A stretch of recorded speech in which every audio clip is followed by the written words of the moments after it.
money issues don't really matter when you're about to lose your life. And relationship issues, they still matter, but when you're not going to survive, it changes the way you see the whole world. I immediately started questioning the antibiotics that they gave to me, because I thought to myself, don't antibiotics just don't they kill your gut bacteria? See, I had somewhat of a background in healthy living. I liked to think of myself as a healthy individual. So I thought, isn't this going to hurt my gut bacteria? And won't that damage my immune system? And then won't it be harder to heal from an infection if I do that? So I was already asking all these questions. And that's when I started doing my research. And luckily, there's a ton of books and inspiration out there. I was able to get my hands on a book called Healing Lyme by Stephen Booner.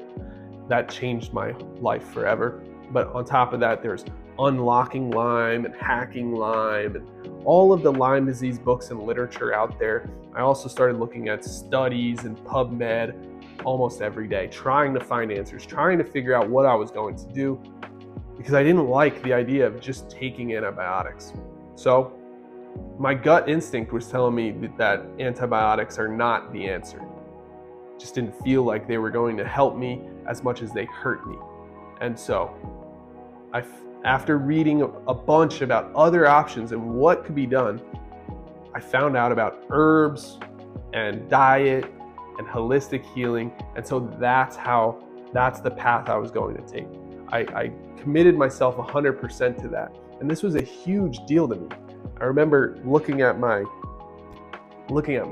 pregnant wife and my daughter and thinking, like, I have to make this work. I have to live to meet my son.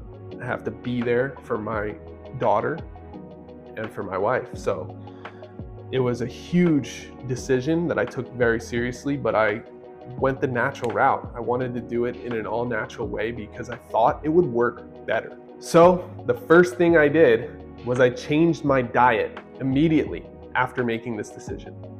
Okay, I started eating smoothie, salad, stir fry, no fruit, no sugar whatsoever. I had a smoothie in the morning made with kale, avocado. Sometimes I would add like green apple in it to try and make it taste better.